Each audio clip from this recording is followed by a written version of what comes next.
Deskripsi ringkosila. Ringkosila adalah hewan yang memiliki proboscis atau belalai dan terkenal dengan sebutan ribbon worms.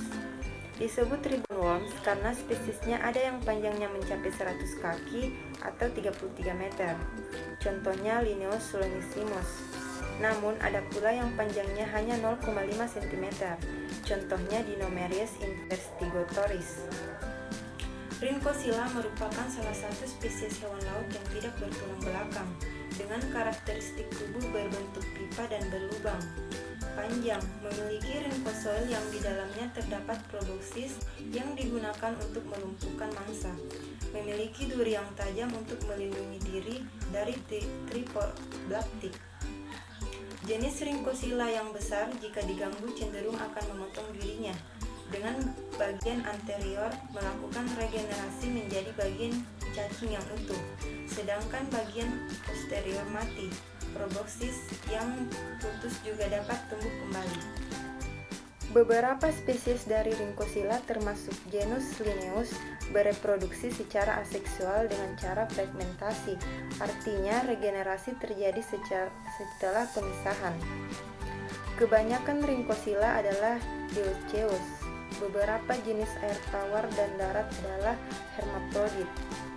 Umumnya telur menetas menjadi anak cacing, kecuali beberapa spesies laut mempunyai stadia larva yang berenang bebas, larva Pilidium. Filum Ringkosila menurut berbagai sumber memiliki 900 nama spesies yang dikarakteristikkan dari panjang pendeknya spesies tersebut. Ringkosila hidup pada perairan yang airnya bersih dan segar. Potomonemertes sp dan Disonemertes sp merupakan contoh ringkosila yang habitatnya di air yang bersih. Morfologi ringkosila. Ringkosila disebut juga nemertina atau nemerti. Bentuk tubuh seperti cacing, ada sebagian yang pipi dorsoventral panjang 2 cm sampai 2 meter. Warna tubuh biasanya pucat, namun ada yang cerah, merah, jingga, hijau, dan bergaris-garis.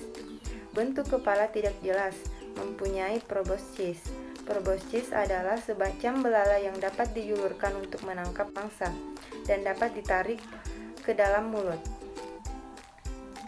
Kebanyakan ringkosila hidup di laut, terdapat di pantai, di bawah batu atau rumput laut. Beberapa jenis di air tawar atau tanah lembab. Berkomensalisme dengan coleontra dan moluska, serta tidak ada yang parasit, dapat sekitar 650 spesies.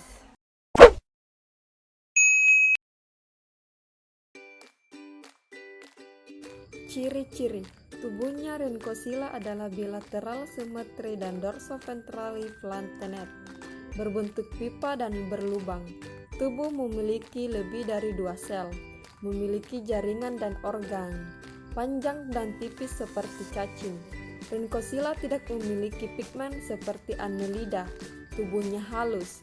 Mereka tidak punya anggota badan seperti kaki atau tangan, memiliki warna yang terang, dan mata kecil yang berwarna gelap dan letaknya berada di depan dekat pada dasar. 1. Reproduksi.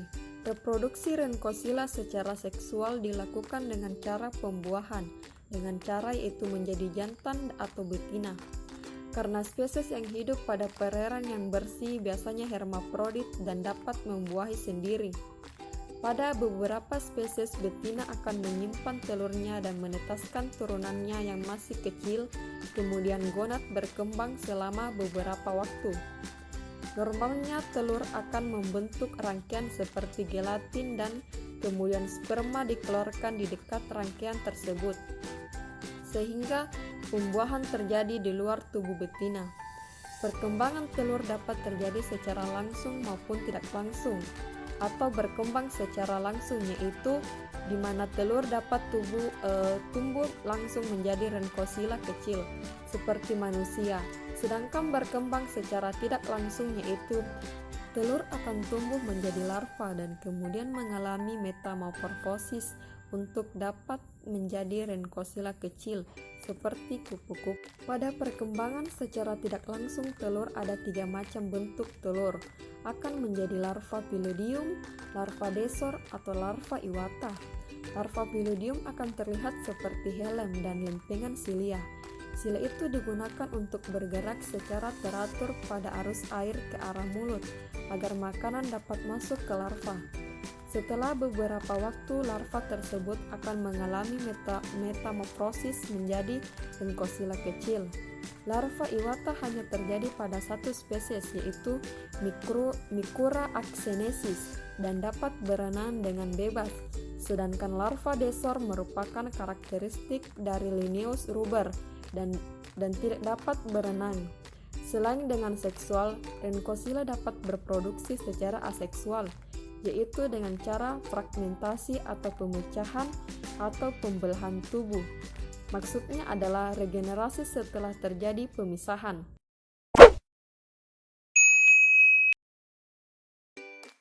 Yang kedua, sistem pencernaan makanan.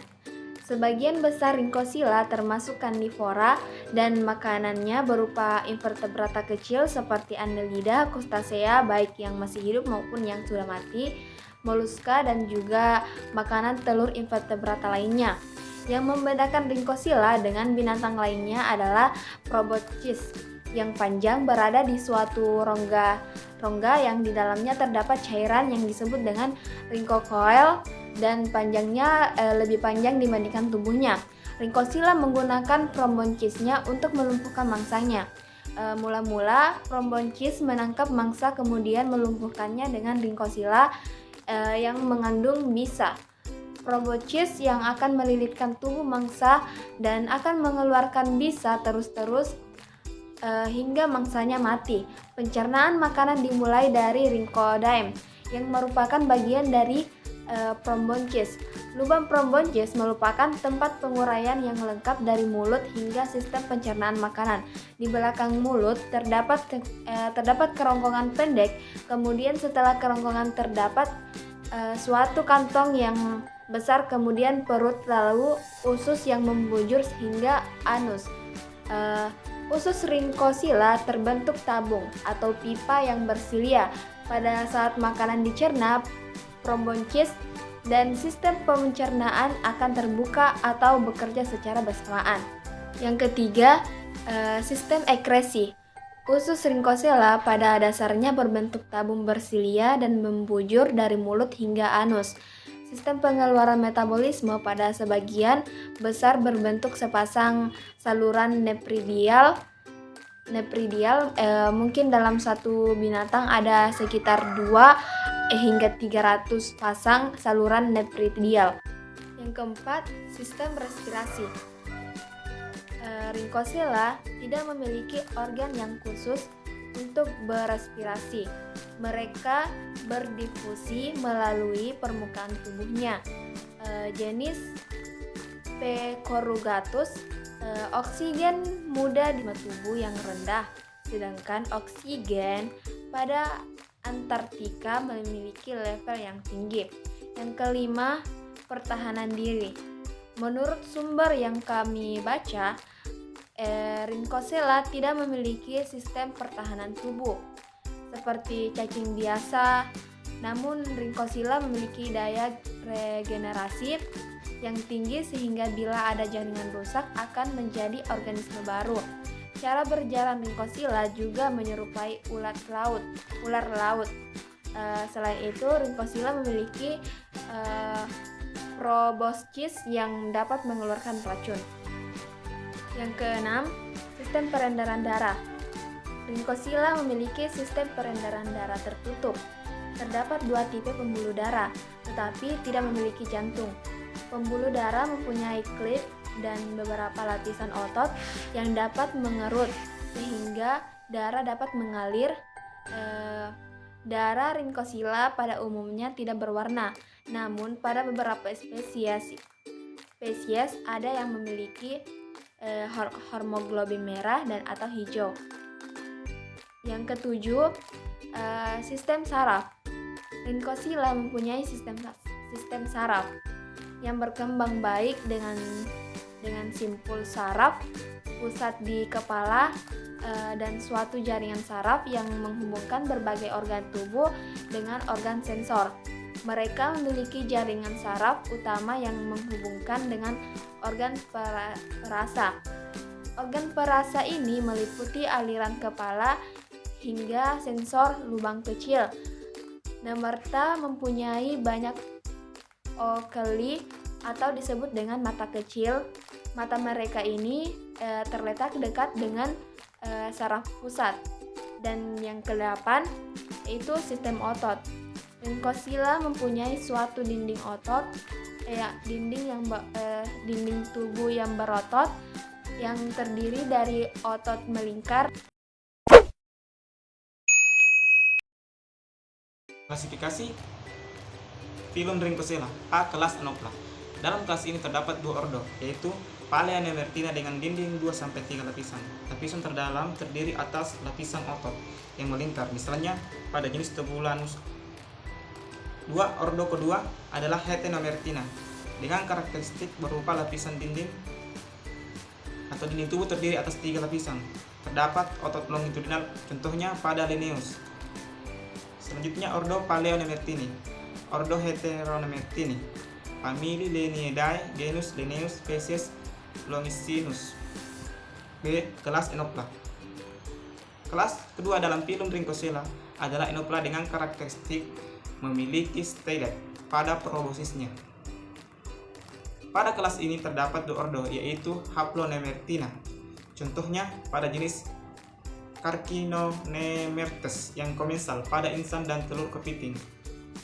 Jenis lainnya Prostoma yang hidup di air tawar. Ciri khas pada ordo tersebut adalah stylet pada proboscisnya, terdiri atas satu atau lebih.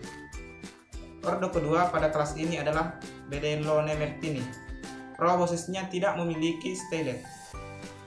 Hanya satu genus yaitu Malacopdella yang mempunyai 3 spesies komensal pada rongga mantel kerang laut dan 1 spesies dalam rongga mantel siput air. Selanjutnya ordo Belenomertini. Pada ordo ini hanya satu genus yang tidak memiliki stylet, yaitu Malacopdel. Punya peranan dalam kehidupan. Rhynchocylla mempunyai keuntungan dan kerugian di dalam dunia perikanan. Keuntungannya yaitu Rhynchocylla lebih menyukai hidup pada perairan bersih, sehingga dapat digunakan sebagai bioindikator air bersih. Rhynchocylla juga bersifat parasit, sebab spesies ini hidup di bagian luar kerapa kepiting. Rhynchocylla ini dapat memakan telur kepiting dalam jumlah yang banyak, sehingga dapat merugikan peternak kepiting.